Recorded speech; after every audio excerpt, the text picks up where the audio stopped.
all the roll and go. Where am I to go? Meet Johnny, where am I to go? For I am a young and a sailor lad, and where am I to go?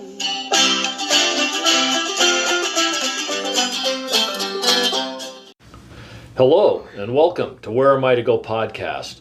Today we are in Bouse, Arizona.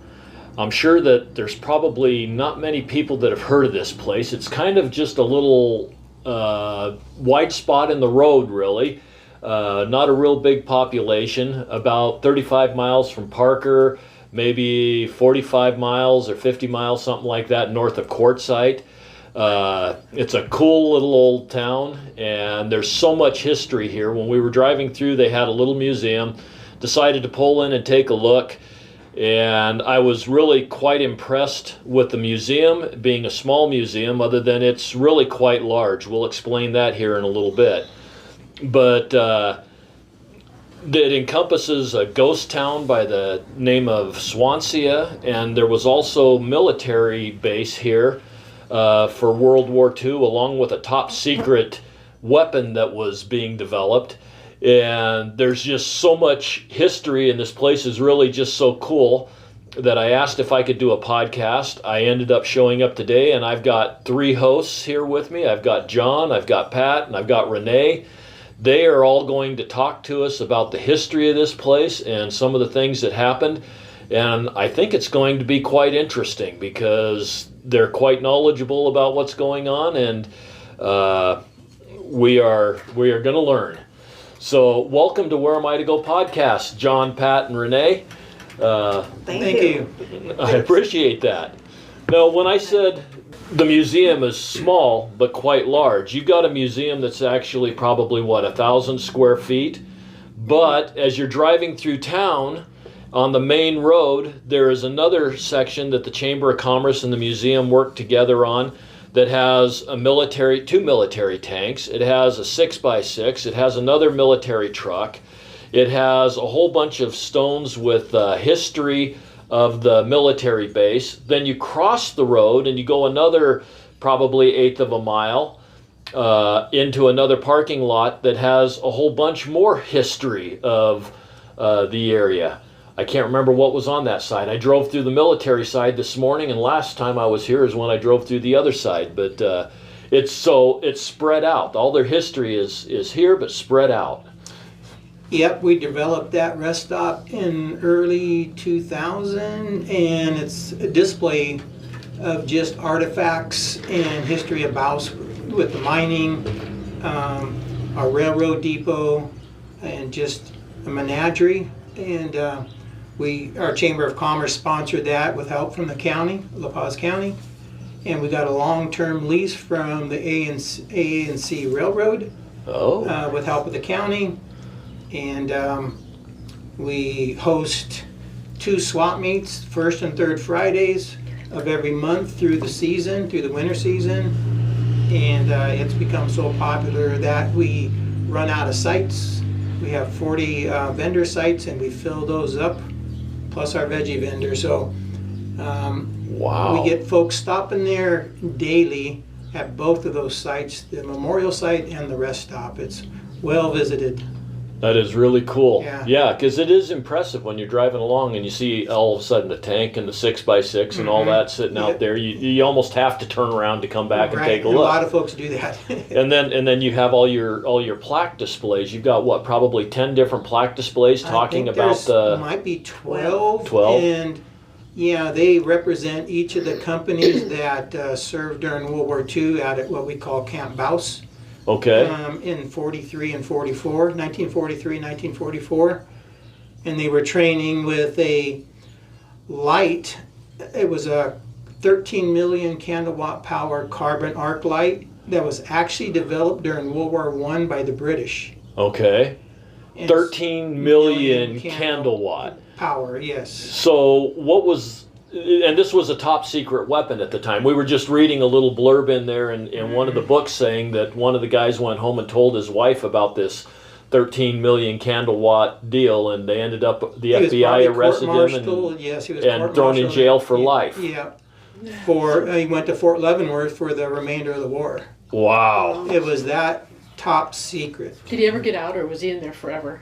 I believe he was out, but sometime after the war was ended. Oh, good. So, Yeah. So just not really quickly, as much time as you need, explain this 13 million candle watt light and what it was supposed to be. I mean, I'm assuming that it has something similar effect as when you're driving down the road and some of these idiots with four-wheelers or the big Dodge trucks. I'm going to pick on Dodge. The big Dodge trucks with the LED lights come down the road and you can't see a damn thing anywhere you look. well, the Brits did a light demonstration to our powers to be during World War II, and the reason they selected Bouse for the training area because they needed a isolated valley that was away from peering eyes or towns in close proximity. And so this light, if you ever been in a light with a strobe light and a black light, you know how it flashes and it confuses your eye. You think you're right there, but you're actually over here. Okay. That was the purpose of this 13 million candle watt power carbon arc light. It flashed so many times a second, and it gave our guys the basically a head start on for nighttime warfare. The tankers were also accompanied by the 526 Armored Infantry. They were the half-track unit with 50 cal guns on it. But the whole idea with the light was to give our guys the jump start or an advantage on nighttime warfare. Disorientating. Yes. Oh, yes. I would imagine it'd be very disorienting. Yeah, so they're shooting here, but our guys are actually over here on this area. So that was the idea. But the war was moving so fast, and it was developed really to go to North Africa to fight against Rommel. Okay. And it really was, the effectiveness wasn't as great in Europe because of the hedgerows, the shrub lines they had to have in between fields and whatnot. So you'd lose that effect every time they get behind a shrub, those hedgerows. Okay. And so really, they went to extreme testing out here, and they were versatile in other types of training, not just that light. So they really didn't use that light for what they trained for, but they were so versatile trained in other components of war that they were highly sought after units when it came to the front lines. So that was the purpose behind that light. And we have that scale model in the museum that was actually built by one of the veterans' sons who served in the, I believe it was the 738th Tank Battalion. Okay. Marty Sleva, his dad served in that unit. And Marty built it and trucked that thing down here from back east, him and a buddy, reassembled it in the museum, and he gave that to the Chamber of Commerce. And it's a perfect replica. He got the declassified specs to build it. Oh, really? So what you see was the actual specs on that turret. And how often do you turn on the 13 million candle lights so that you can see around town? Once a year. Does it really have a major light on it like that? There is a small bulb in there. Okay. And it actually set up to work, but we didn't want to blind anybody, so we changed up the light a little bit, so it just lights up the operator seat area. Okay. And we don't light up the carbon arc side. Okay. So now, another little interesting fact from one of the displays that I read in the museum is that the light was so bright, and I can't even imagine 13 million candle watt, that candle watt, is that the right? Okay. I can't even imagine 13 million candle watt, but it said that the light was so bright that many of the soldiers that were working with it became sterile. Oh. And I'm going, Well- is there really a light that could be bright enough to sterilize you? I mean, you turn that on once a year here in Bouse, and you end up with half the town sterilized, so there's no more population to up and come, right? We haven't had that problem. That might be a good A lot of thing. little ones running around town. So, I'm sorry. Yeah, I couldn't resist. some of the soldiers did claim that. Nothing was ever proven towards that effect. So. Okay. That was It's still, fraudulent. if it did do that, something to it's talk about. Frivolous. Sure. Frivolous lawsuit. Yeah. frivolous lawsuits. Yes. Okay. Now this was Camp Bouse. Was it specifically designed for this project, or was it a military base that was used for a lot of other training also? Well, they cross-train another type of munitions and setting landmines and just kind of an overall combat unit. Okay. So they were very versatile. They weren't restricted just to the tanks. And how big of a base was it? Well, Butler Valley, where they were training, was about 10 miles across or so, give or take. Okay. And probably 15 miles long, if not longer. Okay. And they had armed guard outposts through 2 or 3 of the different entry points. You were not allowed in that base unless you were assigned there. It was strictly off limits. No flyovers, no access to it unless you were assigned to it. Okay. So it was kind of a top secret base. It was the second best kept secret to the atomic bomb. Really? These So guys Los were- Alamos was right up there. Yeah, so these guys were told they were training with a weapon that was going to change the course of the war. Wow. And they even swore the town to secrecy because they offloaded right here at the railhead. So they needed cooperation from Bouse. Okay. And Renee's grandparents were here running the A&C Mercantile when that all happened. Yeah. So of course he went broke because there wasn't any business, right? Oh my God, yeah, they made a fortune. His, Renee's aunt, her dad, her uncle were all 10, 11, 12, 13 years old helping at the store when these guys came in, so. Wow. Yeah, they took over the store as the PX. Oh, okay. Yeah. Well, that's interesting. So yeah, that's really interesting. And so did the military take over the store, or Yes. or your family was still allowed to Yeah, run they, it? And, they took it over, right? Yeah. They designated it as the PX, so the Yeah. their mail would deliver there.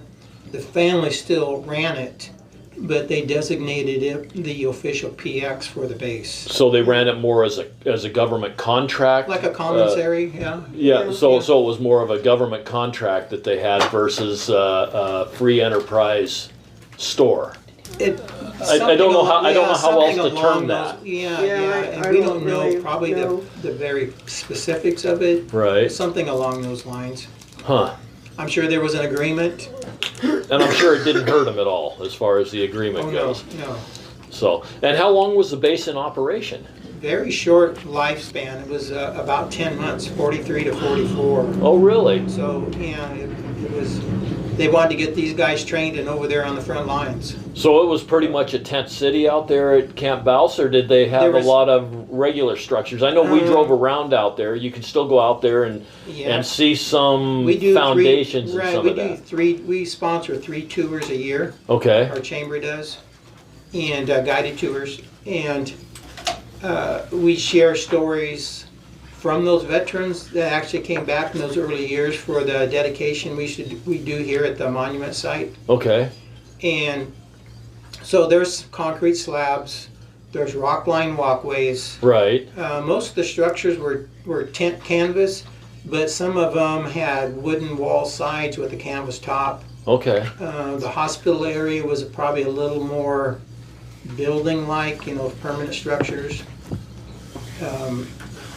The engineers, they built 45 miles of gravelled roads when they built the camp. Oh, geez.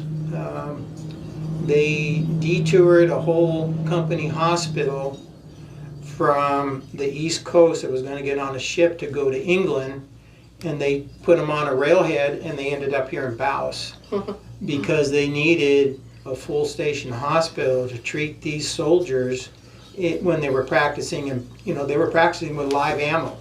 Oh, really? So there was going to be some injuries and casualties, and so they could not afford for these guys going to a hospital either in Phoenix or LA and spilling the beans under anesthesia Right. about the training. So they detoured a whole company hospital, the 150th hospital, and unbeknownst to them. That is just amazing. Yes. Totally amazing. Now, something else about this area. We spent some time over around 27 Palms, 29 Palms, someplace, 29 Palms. Yeah. And General Patton was all through that desert area up in there. And I'm assuming that he had other bases, or that they had other bases around here besides just this one, or was this connected to those bases, or how did that Part work? of what they called CAMRA. It was the California-Arizona Maneuver Area. Okay. CAMA. And Chirocco Summit was Patton's home base, and that's where the Patton Museum is. Okay. And they went to Needles, so California, Arizona, Nevada. Okay. It was the kind of the tri-state area. During that, Patton was actually already on his way to Africa when Camp Bouse got set up. Okay. So he was not. He was probably privy to the camp being set up, but he was not actually on site Okay. when this started. So There were 12 other camps besides in that area, In this area. Yeah. California, Nevada, and Arizona. Okay. One still in service in Yuma Proving Grounds. Oh, okay. Okay. yeah, that's the last official Army desert outpost is the Yuma Proving Grounds, left from World War II. Okay. And that's a big ongoing. That's between Quartzsite and Yuma, right? Yes, Where it's you're just driving on the along and it outskirts says of do not Yuma. pull off the road, Yeah. do not go anywhere. Yeah. Right. Don't Yeah. step out of your car, don't roll your window Or you'll down. get blown up or something. I don't remember what all the signs say. I Yeah, know when I was driving down there, I'm right. going, it doesn't seem like this would be a good place to get out of my Or car. sterilized. And sterilized. Right. So a lot of what I learned about Camp Bouse came from Renee's dad, Ray Townsend, and her aunt Diane, which is in the book. Okay, now in the book, Carol, you're the one that, no, Renee, Renee. you're the one that wrote the book, or you did the research for the book? Yes. Or? Yes. Okay. And there's 2 or 3 different publications you have then and now. And then Aunt Diane, your Diane did. Well, my aunt, Diana Evans, wrote 2 books. One's on the history of Bouse and one's on the military, the Camp Bouse. Okay, and the particular book I'm looking at right now This is is the Bouse, one that- Arizona, Then and Now. Mine and Carolyn Brown, we both wrote it. Well, I got the research and she did the computer work. That sounds like the way I do my podcast. I do all the talking and Yeah. the BS, and then Steve, our editor, he takes care of all the technical Yeah. stuff because That's what she I'm did, really yeah. technically not capable. Yeah. So Renee was Understand. carried on her aunt's legacy, which is really cool for us. So. So I have a question about the tank that with the lights and all that stuff. A gizmo. Gizmo, thank you. Did they ever make it to Africa and actually use it there? They got to Africa and the European war front. They got offloaded there and were used. They used it at the crossing of the Rhine River, that battle. And there was the Battle of Albi, the town of Albi, the river Albi. It was used there. So it did get used in battle for lighting up the rivers. And they Okay. had several of them, right? Like, Several tanks? yes. Yeah. We're estimating about 150 to 200 plus tanks because they had 6 tank units out there. And if each one had 50, that'd be 250 tanks. Wow. So And what did they use to run the light? they had a generator on board generator. Okay, and what kind of bulbs did they use? Were they like the halogen bulbs or the? There's an example of it in that turret. I don't know the technical name of the bulb itself, but it created an arc on that with that carbon, and that arc produced the light, and it came off a mirror, and that's what gave it the intensity, and times it by 13 million. See, I'd like to get one of those half light bulbs to put in my garage so that I could see underneath my car when I'm working on top. Yeah. Yeah. And it was successful with the idea of using Gizmo out there. Well, you know, they didn't get to use it like they trained for it, for in battle. They used it for crossing the river to light up the river, but it was not. And we have a diorama in there with, and they refer to it as the cone of darkness. Yeah. And you'll see that dark area in between the tanks. Yeah. And that's where the 526 Armored Infantry guys with the half track, 50 caliber guns, were hidden in that cone of darkness. Okay. So they helped protect the tank units and give that infantry, armored infantry unit as part of that whole thing. I see. That makes a lot of sense. Yeah, because anything that they were shooting, they'd be shooting at the light itself. Right. Wow. One of our past members, Bud Wall, put that together with photographs and information that he was able to collect. So, yeah, we've had a lot of help over the years. You got to have a lot of help to put something like this together. Yeah. So the original footprint of the assay office, the chamber purchased that back in the early 90s, or 90. And all of our military items used to be in the footprint of the assay office. Okay. Back in 2023 or 22, I think. 2022, we received a donation from Yuma Proving Grounds, all the cinder blocks, to do an addition to the original assay office. Okay. And so that houses now strictly all of our military items. Okay. Because we were literally running out of room.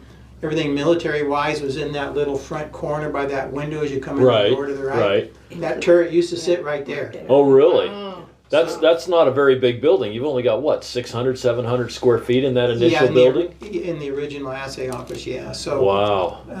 We were pretty fortunate to be able to put that out on, and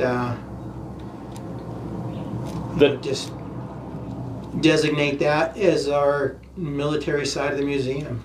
Then how did you acquire your military equipment, the 6x6, the 2 tanks and some of that kind of stuff? Was that a donation from? Well, it was a donation. So when we got the original lease for the memorial site from the railroad, with the county's help, when the first plaque went in, we said, you know, one of our town residents, Sandy Nault, used to cut the hair for Margaret Roosh, who owned Scirocco Summit, where the Patton Museum is. Okay. Well, she reached out to Margaret about getting a donation, and they had several M60 Patton tanks in their boneyard that they weren't using on display. So did all the paperwork, and one of those got donated to us with Sandy's help. And the county stepped up and sent their lowboy from Public Works over to Scirocco Summit, loaded that tank on the lowboy.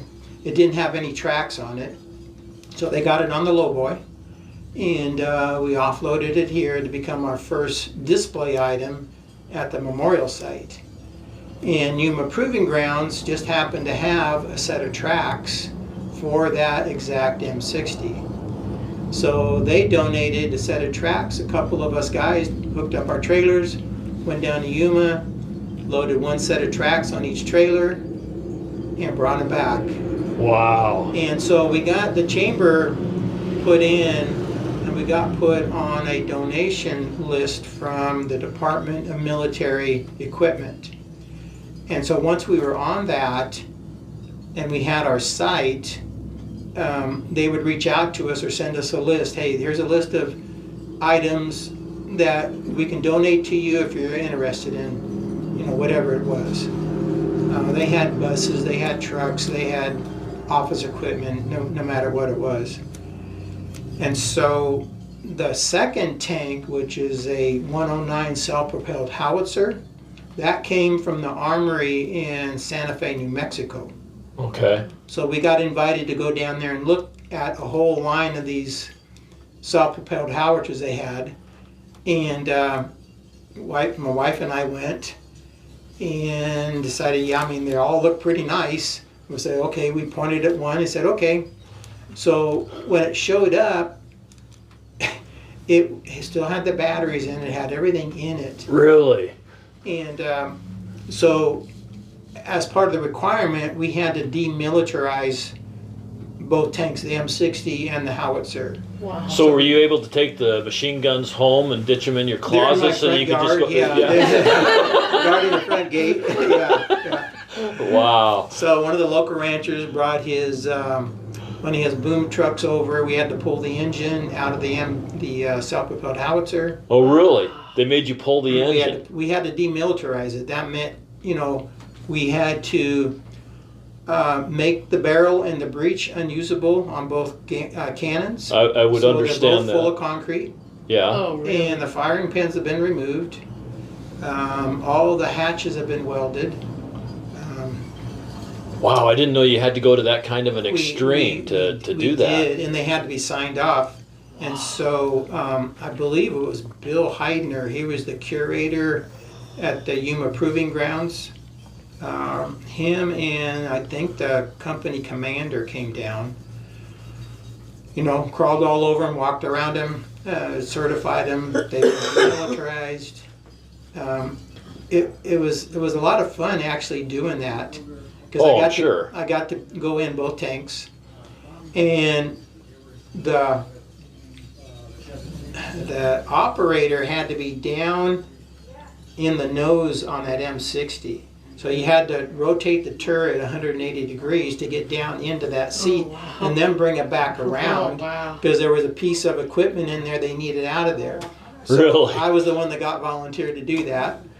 And the turret actually turned. There was a hand crank because it didn't have an engine in it. It came without an engine. Okay. There was a hand crank to manually turn it. And that rotated so easy. It was just like churning butter. Really? And it was very cool being in that thing. I'm glad that people like you are put in charge of something like that, because if the engine and everything was still in that tank and I had to pull it off of the trailer, I'd at least take it for a trip around the parking lot. Yeah, 2 or we 3 thought times. about it. We didn't want to push our luck. And then bury up the track so that they couldn't tell that you took a little But cruise. I tell you what, I think half the town, if not the whole town, showed up for the offloading of the M60 and the delivery of that M09 self-propelled howitzer.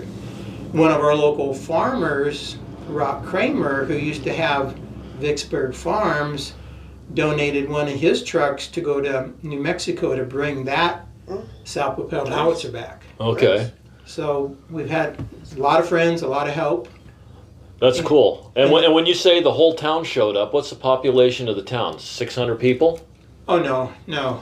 It used to be that back in the day, but during the summer, I would say there's probably 1,500, and during the winter we double, with our snowbird population, the part-timers that have homes here, and then boondockers, and Right.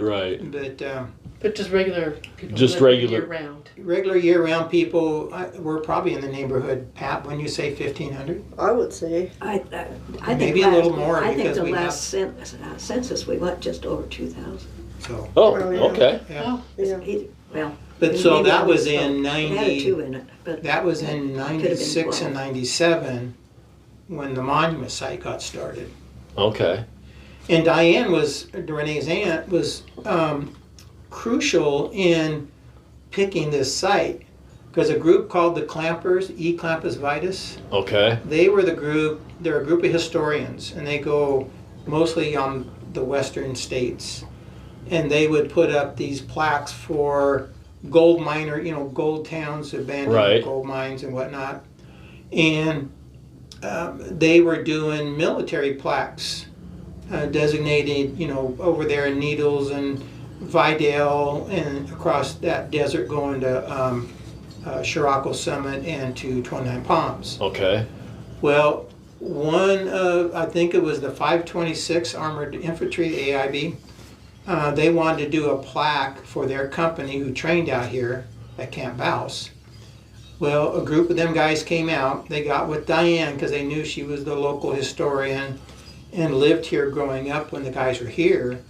They wanted to put that plaque up out at Camp Bouse. Okay. Well, Diane said, well, no one's going to see it out there. She said, let's do it in town. So without Diane, we would not have, it would have, that may not have been where our site is now. So Diane talked them in, okay, let's do it in town. And so that started the ball rolling on getting partnership with the county and the ANC Railroad and our Bouse Chamber of Commerce to get that long-term lease from the railroad on that site. Well, that is cool. So that started with one plaque, and then the rest is history. I mean, we have 12, and even the ANC Mercantile has a plaque designating it as the PX.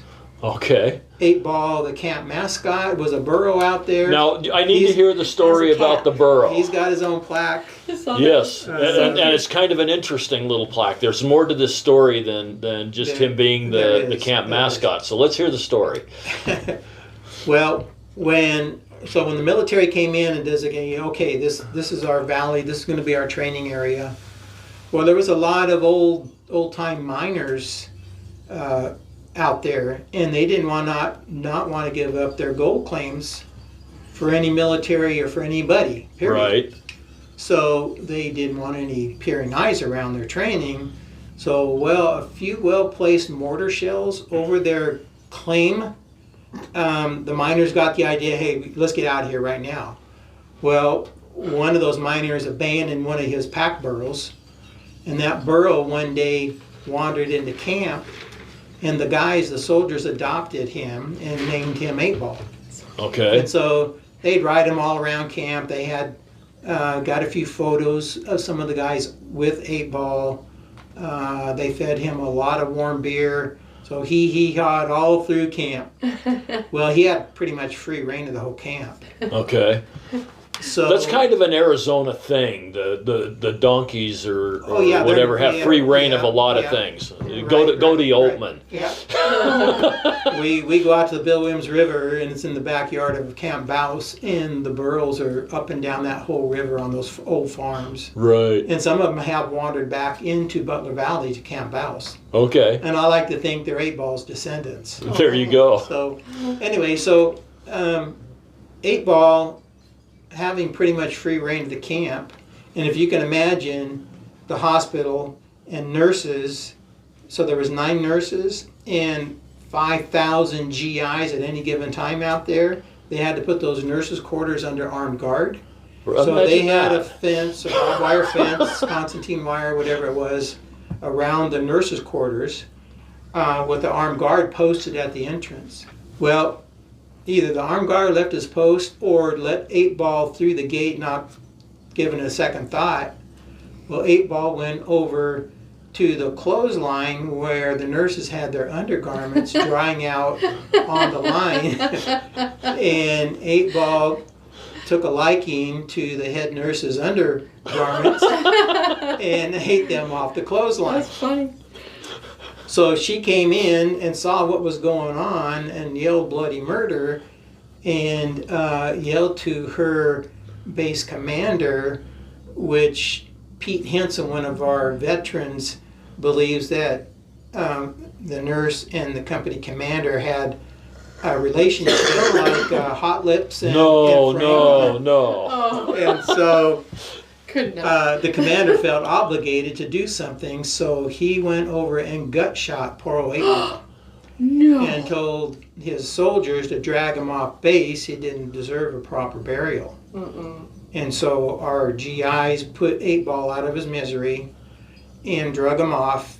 And some of the soldiers that survived the war came back, Pete Henson being one of them. He was with the 736 Tank Battalion, came back and found 8-Ball's remains and took him out in the camp and gave him a proper burial. And he has his own metal triangular plaque, insignia, and it's written in welding arc. Okay. So it's there for the life of however long that metal's going to last. And it reads something along the line here, Lay's 8-Ball company mascot, soldier, slain by a jealous rival. Yeah. So we go out there and check on him, once a year and have a beer with 8-Ball and take a couple pictures. And so the soldiers were so infuriated with that company commander that they threatened, the word was getting around that commander was not going to make it to the front lines.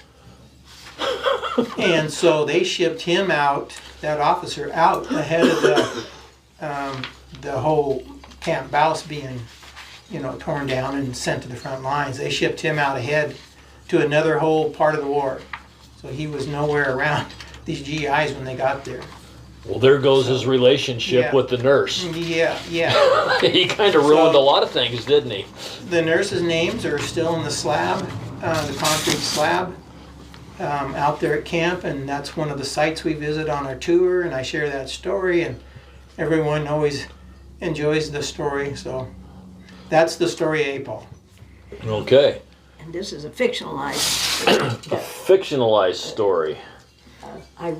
We have a writers group here, and we do some stories every week, and some of them end up in the newsletter. In this, because of the Camp Bouse Days celebration, Right. was in this month. That's my story, and there's another one that another person wrote about it, and there's going to be another one in this month, in this next month's. So 8-Ball still holds a pretty yeah. nostalgic place in this Yes. community. Yeah, we talk about him 3 times, 4 times a year, so or more. And maybe even more. And yeah, we always try to But remember him in the newsletter. without Renee's dad and aunt sharing stories to me and a group, and actually going out there, the first time I went to Camp Bouse with was Renee's dad, Ray. Okay. And he was sharing the stories, and there's an old mine out there where Diane used to got some real nice rock for our Bouse cemetery. And Ray, we went out there as a group. You might have been with us, Bob and Diane and your dad and my wife and I, and we all jeeped out there, and Ray said, "Hey, I'm gonna come over here and show you this mine shaft." And Ray went on to explain the story, because there was no civilians ever allowed at the camp, right, for obvious reasons. Right. Well, there was a group of GIs that had ventured away from the training camp on some downtime and found one of these old mine shafts that was abandoned from earlier miners. And they decided let's explore this mine shaft. Well, the entrance was full of a pack rat den, which is pretty nasty. You can't walk through it or even get up close to it. Well, they were unfamiliar with it, so they decided, well, let's burn the pack rat den, and so we can enter into this mine shaft.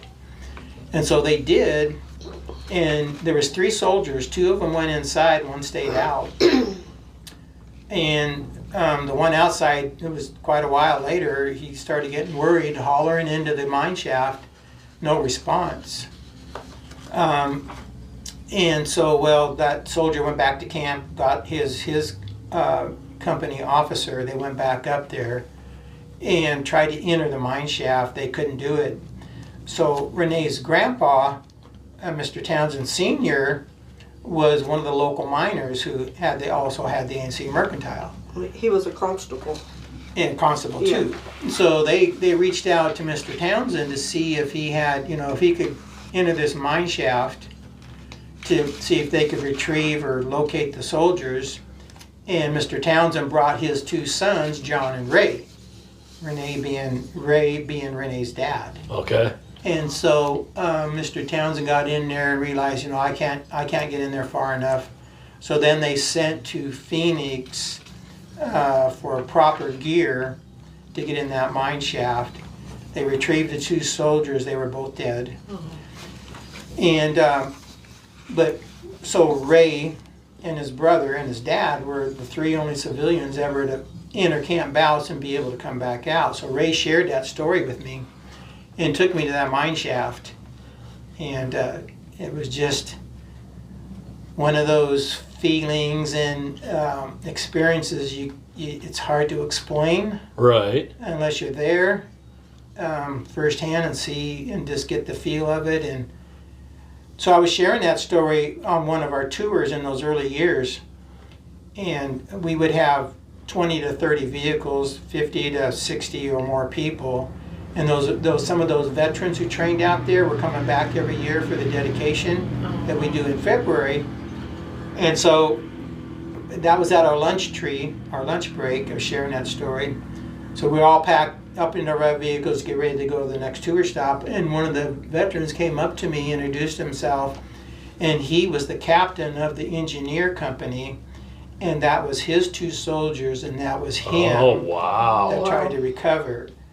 So Wow. that was Kind of makes it hit home a little bit better, doesn't it? Yes, it does. So Wow. hearing it from Ray and then being verified from that captain of that company unit. So pretty neat experience, and I feel fortunate that I got to be part of that, learning that history, and I can't thank Renee's dad enough, and for sharing stuff and showing me things out there in those early days. So That is cool. Now, when do you hold your tours? well, we do one in November, one at the end of December, and one in February. Yeah, it's Camp Bouse Days. Okay, okay. And they're on we have our event calendar.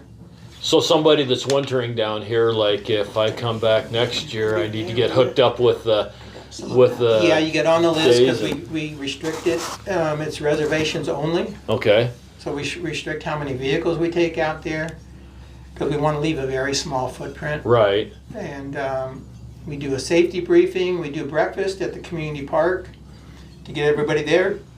And they pay $10 for the breakfast, I love it. and they get a free tour. That sounds awesome. They get a safety briefing before we leave, do's and don'ts. We caravan out there. And it's amazing how many first-timers with, return people that want to go out there and see this thing. Well, we may have to put that on our Yeah. plans for next year, depending on what we end up doing, where we end up in some of that. But Right. we really like this area, so we're probably going to end up back down this way. Okay, well, now we've talked about the military base pretty heavy. Yep. And you've kind of brought us into the mining aspect of this area. So let's go ahead and kind of shift gears a little bit and get to the mining and to the town of Swansea and other things, I guess, about Bouse. It seems like you guys have a lot of major things that have happened around Bouse. I don't know what the history of Bouse itself is, other than I saw a historical sign where Mr. Bouse lived before he got bit by a rattlesnake and died. Right. Well, Renee knows more of the history of the mining and probably can elaborate on the different mines around town and Just some of the... Swansea and how it played a part in Bouse. And Okay. Well, let's hear what you have to say, Renee. Well, I don't have much. Would you mind just maybe holding the mic a little bit, because you speak kind of softly? Okay. I don't know. What do you want to know? Well, let's start off with the town of Swansea. Swansea? I noticed in the book here that there was quite a little bit of activities going on in the old days.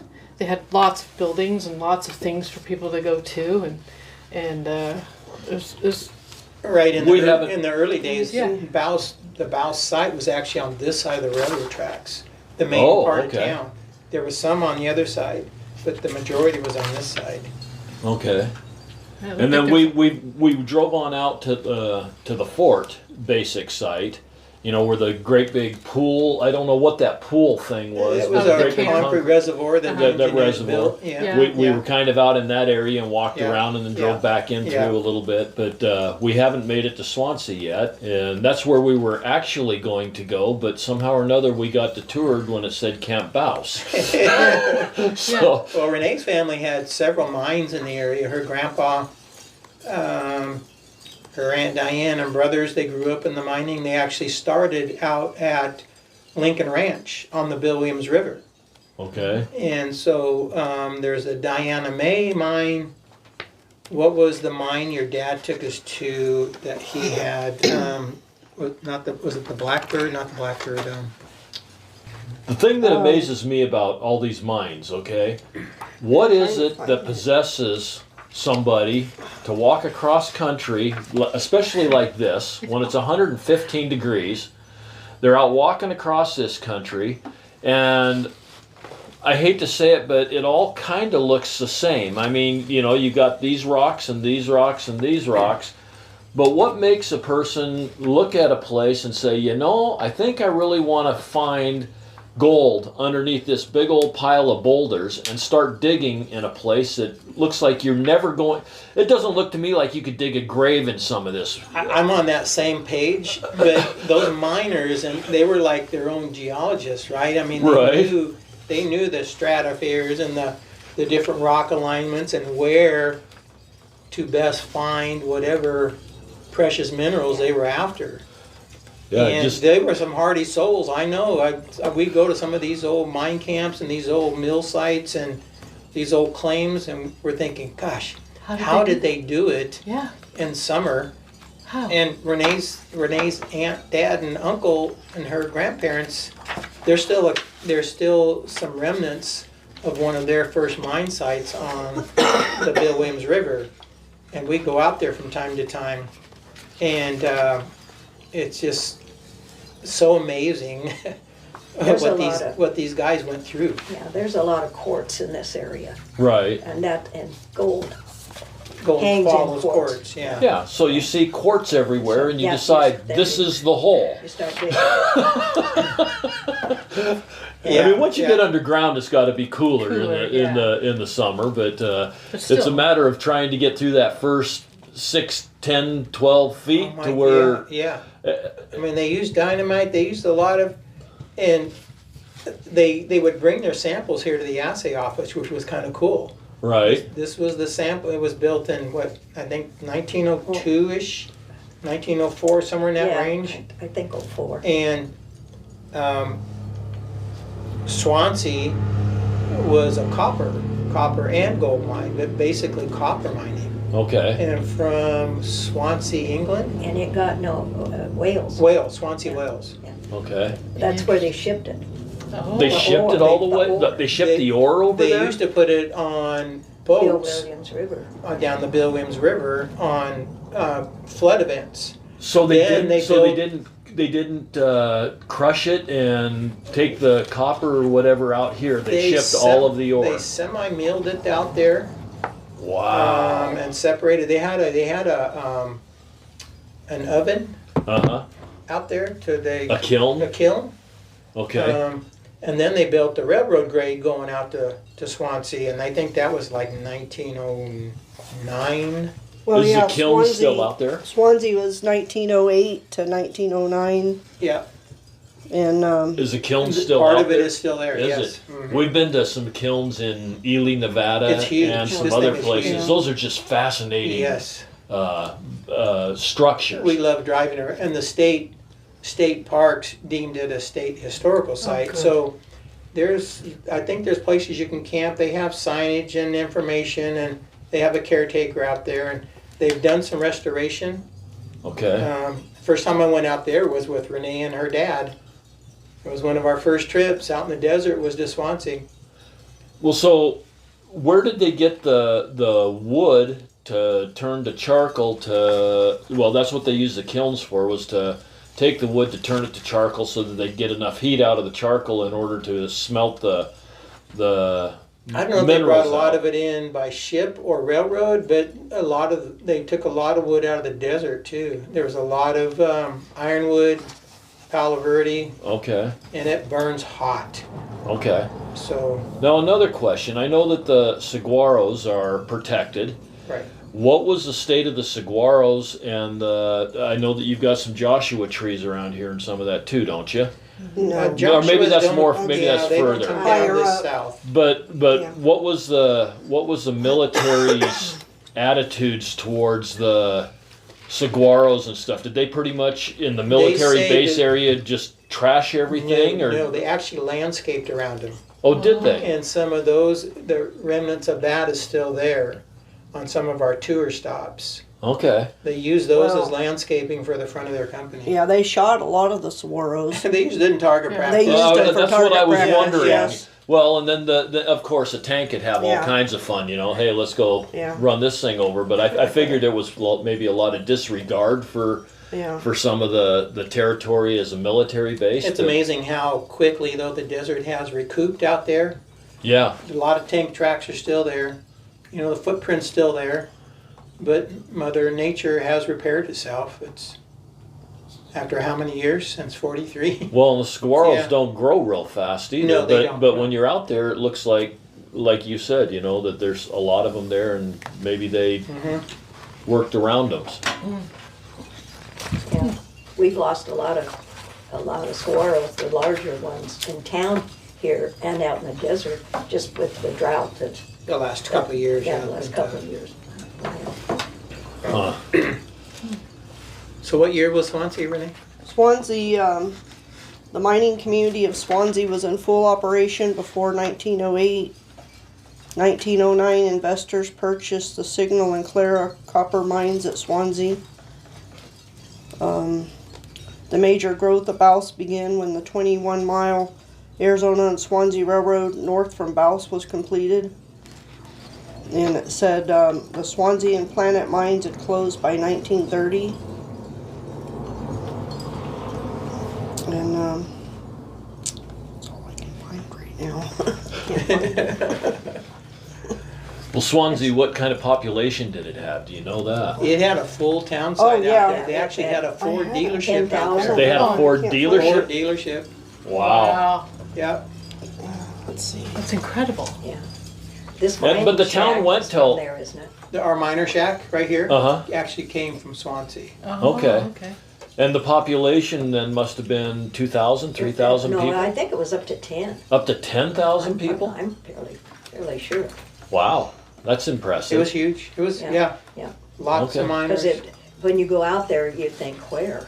You know, like, because all of you see pictures. Right. All of those picture buildings are gone. Right. Yeah. It's amazing, you know. Her and I've talked, or Linda and I've talked a lot about when we're driving down the road about some of these places. We went to Salt Creek, which was a oil company in Wyoming. It's Midwest Wyoming. You go there now, there's 400 people in town. But at one point in time, they had over 1,000 people, 1,000 kids in their school. They had the first lighted football game in the nation because they were trying to attract family people and some of that. And there were 50,000 people that lived in the area. And they were trying to attract families and some of that. They had their own power plant. They had their own waterworks. They had everything. And now there's nobody there. But everybody keeps saying, look at the way the populations are moving into these small communities. But I don't think people realize that these small communities at one point in time were outrageously huge. And they're really, I mean, it's kind of ghost townish. I don't know where all the people went. Maybe they all moved to Los Angeles or something, and that's the reason it's so big. But I know that the farms and all that stuff, you know, every big farm had a lot more farmhands than what they do now. They used to have, now they've got tractors, but they used to have 50, 60 guys working in the Out harvest. working the fields, yeah. And where did all those people live? Where did they all go? How did it would be really interesting to be able to go back 100 years or 120 years See that migration. and see how all of that transpired, because there really isn't a lot of history as to how that happened that I've been able to find. I'm not from a farm area, so. Well, but the Yeah. mining situation's the same. You had 10,000 people out here at Swansea, and now there's nobody. And you know, it had to have affected this community as far as all of the businesses and everything. Oh, it did. So this must have been bigger back at that point. in How time. many bars were in town, Renee, at one There's a time? lot of bars and It was like 8 or 9 or something like that. It was There was,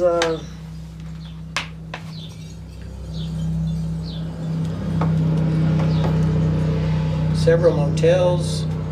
yeah, there were several, the let's see. the corner right over here was the Alaska Hotel. Yeah, the Alaska Or Hotel. is right where here. our, The Alaska Hotel in Arizona. yeah, That's Yeah. Yeah, Yeah. yeah.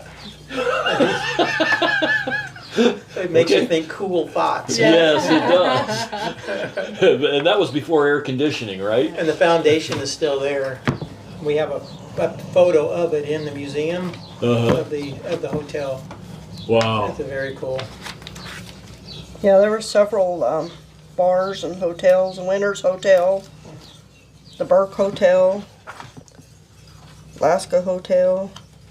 But that was a different time too, because a lot of people stayed in.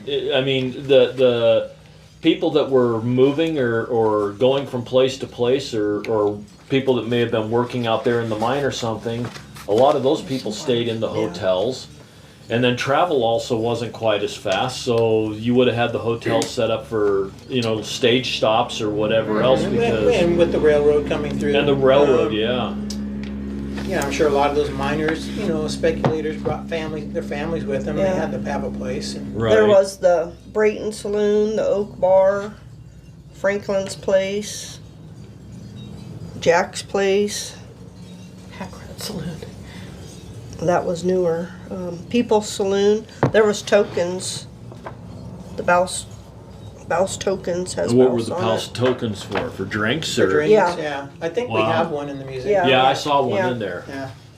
Yeah. And there were several bars.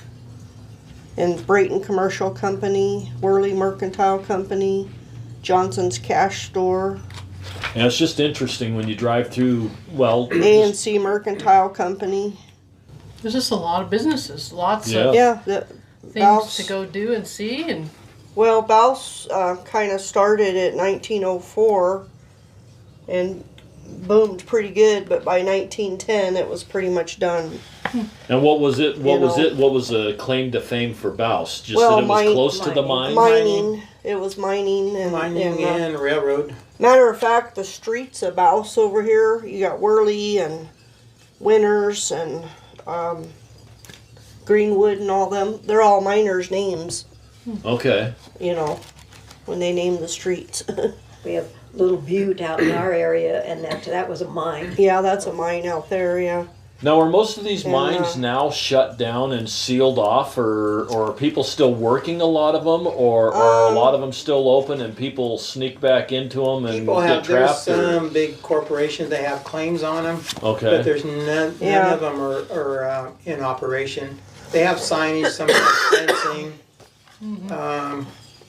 There have been a few that have been filled in for safety. But there's a lot out there that aren't. There- We there's a lot. located 38 mines and mining companies. Many of the actual mines were over time owned by multiple mining companies. There was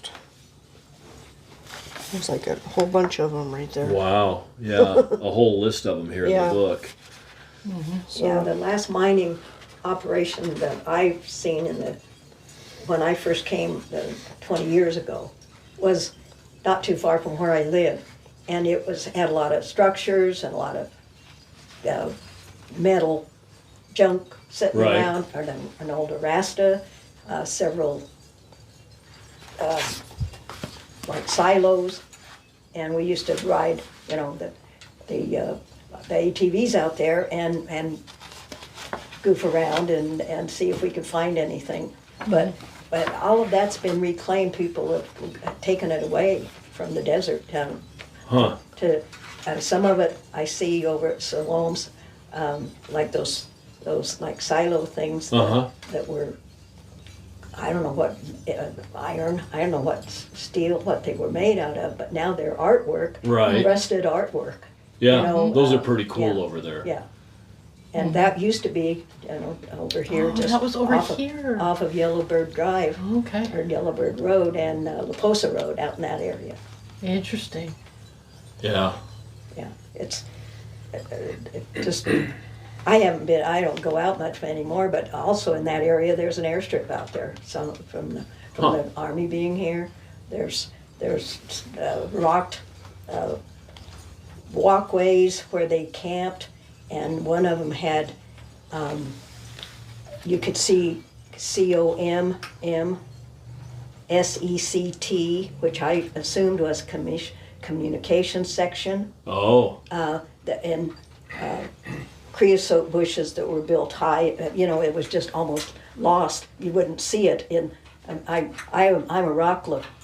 Right. I was looking around and I saw that looks like letters, made out of rocks. Well, the Desert Strike was here in the early 60s, That's true. and they trained all out on that side, where Camp Bouse They had an even trained bigger out this presence way. here in Bouse. Desert Strike did. Yeah. That And in what was 60 Desert Strike? It was in '64. It was preparing for the Cold War, train our guys, I guess, for conflict at the borders. Okay. The invasion. I was going to say, because Vietnam was what was, and you would have That thought was the jungle 70s. Yeah, jungle late training would have been Yeah, no. what was on their mind then. No. And how big was that base? They were spread all through Bouse. In fact, my property, I've got part of the base was there, and they're out on Plamosa Road. You can still see some of the encampments out there. That's probably- They're not as significant or well preserved as the ones at Camp Bouse, which is amazing. I think they did a better job on policing the area once the mission was over. Okay. That's probably what I'm talking about. Yeah, that Because airstrip. Probably all there's that- things like that that's all spread on all that over side, out this yeah. area. Yeah.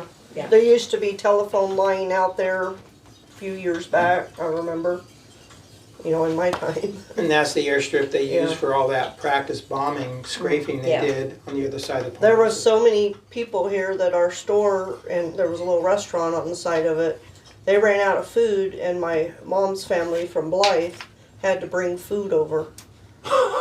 Sandwiches and stuff or whatever. Yeah. Wow.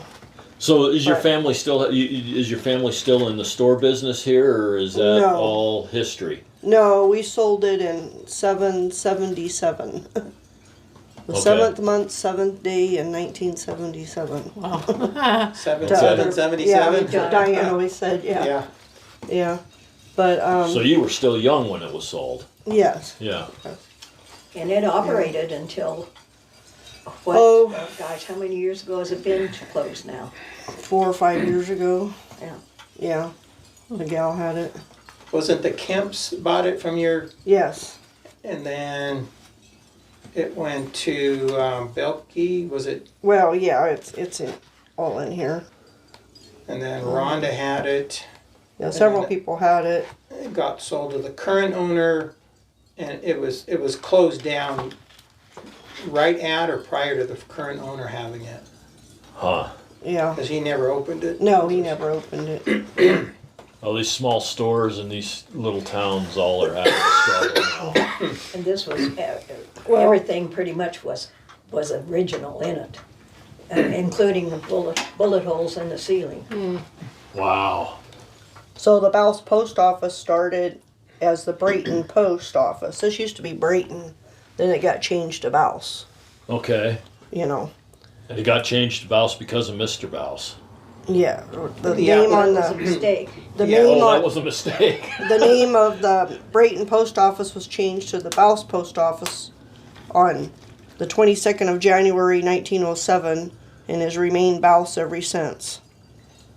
Why was it a mistake? The Bouse Post Office was one of the few commissioned before Arizona became a state in 1912. In the early years, Wells Fargo was commissioned to see that the mail was delivered to Bouse.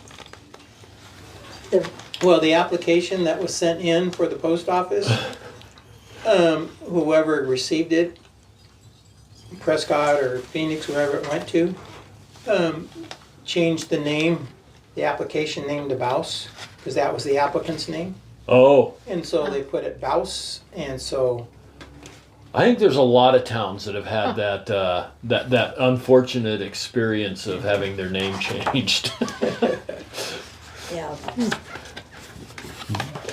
So, Interesting. yes, this has been really interesting talking with you guys and learning some of this history.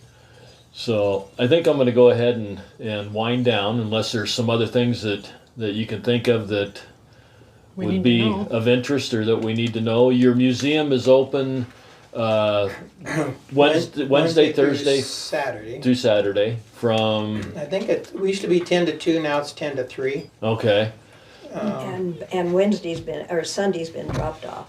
Yeah, okay. Thursday, Friday, Saturday now.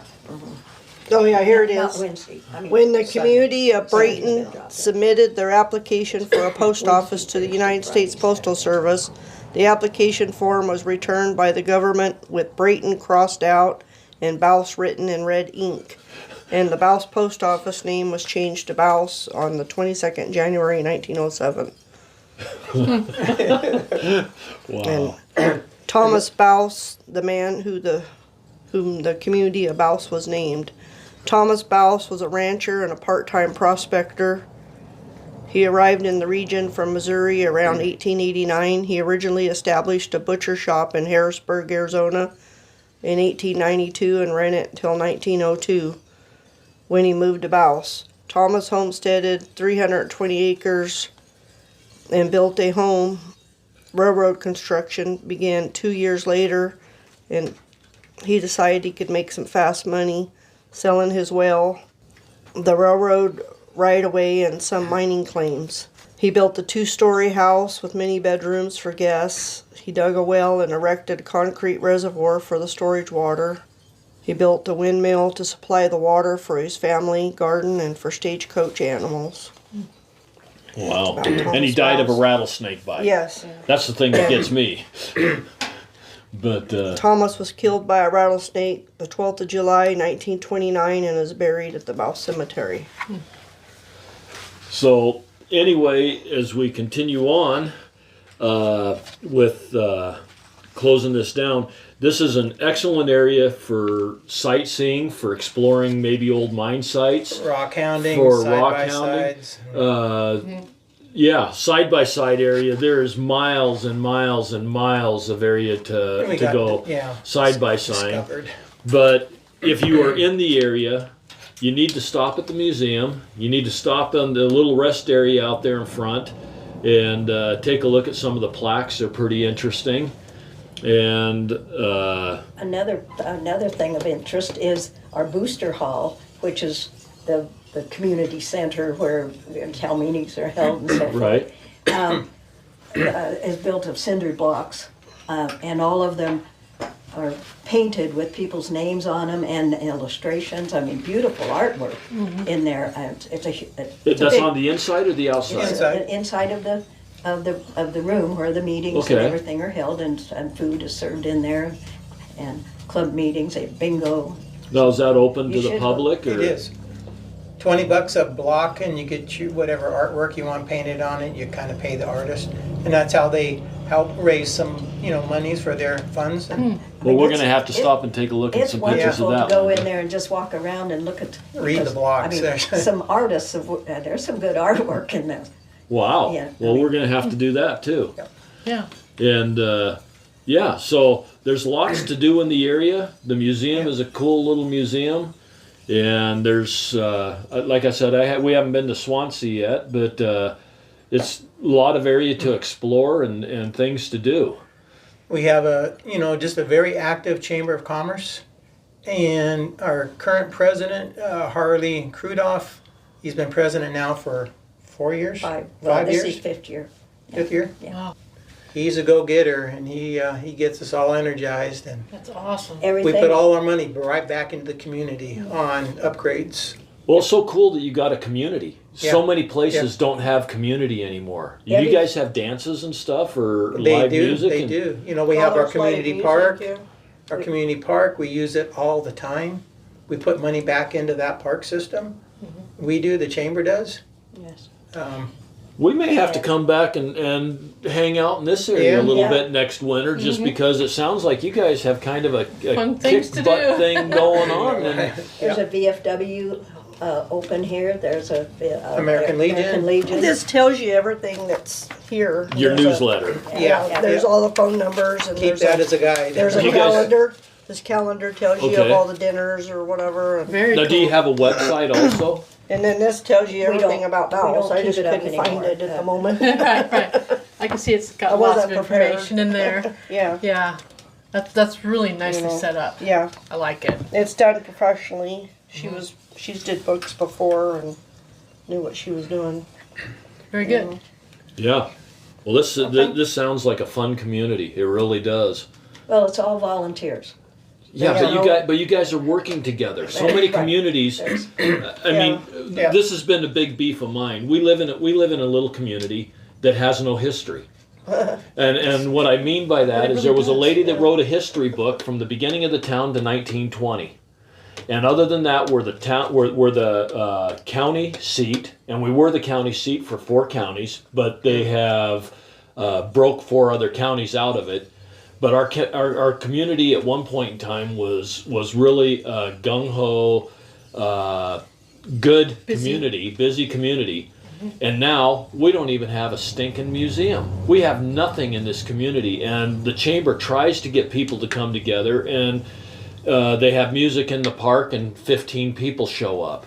You know, it's just really disheartening to me that the community events, the Where's your community? base in Wyoming, Base. but they don't have a museum at all. They have not preserved any of their history, and all of their history's been sold on eBay or sent down the road or Somewhere else. hauled to the landfill when they were making the new school. They took all of the trophies. They combined 3 schools. And so they didn't want any one school being represented more than the other, so they took all the trophies and dumped them in the dump. Wow. Gosh. You know, I mean, it's just it's total. Yeah. Yeah, we have an awesome little school here, and we are lucky. We Just have that a- You're little very white spot- lucky. white We have the spot on the road. VFW at one end of town, the American Legion at the other. It's all volunteer people, and That's awesome. they Yeah, have we have no events paid and staff. food We're all and- volunteers. And I'm not really trying to diss know. my town Yeah. because I love yeah. my town. No, I But I there's get it. just Yeah. there's just a lack of community, and, Yeah. and our town's not the only one. I mean, All TV, across- yeah, all across- Walmart. Yeah. There's so many things that have taken our communities away from us, and trying to get people to come to a concert. You know, if you have a local Yeah. musician that's going to put on a concert, or they bring somebody in from out of town, and out of 2,000 people, all you can get is 50 people there. It's really disheartening. Yeah. You know, you've got to have the support of the people in order to do this stuff, and it sounds like you guys have some of that. We just hosted AZ Kids, Arizona Children's Okay. Hospital fundraiser at our community park. And for this little community, they raised over $128,000. No. Second year in a Amazing. row. Second year in a row. Second year. The first year That was is 100 and incredible. 108,000. 108,000. They wanted to come back because they were so Holy impressed. To the Children's Cancer Hospital. That's Wow, amazing. that is Yeah. unbelievable. I mean, it's not just our people. right. I mean, people The that Phoenix come and people Brings people come in. from out of Phoenix town, but people come in, and we have ATV rides, and But you got to make it worth people's while to come here. they have some And- great bands that come and play. We put up a professional Food stage. trucks. And, That's cool. It's so Vendors, hard to find vendors. people that are willing to put themselves out. Planning Yeah, planning a yeah, 2-day event is yeah, a full year exercise. It's not. One of it's our not a- members, John Nault, sits on the committee. He's a board member with AZ Kids Hospital. So that fund sits on that board.